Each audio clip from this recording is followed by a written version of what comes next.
2022 или 2023-yil bitta mashhur shirinlik sotadigan magazindan reklamalar qilishardi rosa.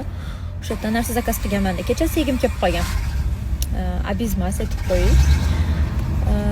Keyin o'zimga zakaz qilganman. Yo'lda kelgandan keyin aytishganda, "Voy, bizga reklama qilib bera qoling. Puli kerak emas" deyishgan. Atak pulimga men blogerman deb anaqa qilib zakaz qilmaganman. Keyin xo'p deganman. Uyga olib kirib, ochib anaqa qilsam, ana pechonnilar stolda qolib ketsa qotib, уже ozgina svejesti yo'qolgan bo'ladi. Unaqa 3-4 kunlik emas-ku, no. Yumshomasdi, qanday anaqa reklama qilishgandek qattiq kelgan. Keyin o'ylaganman, balkim blogerlarga svej yuborib, klientlarga mana shunaqa tarqatishar, chunki meni klient deb o'ylashdi birinchi dedim-da.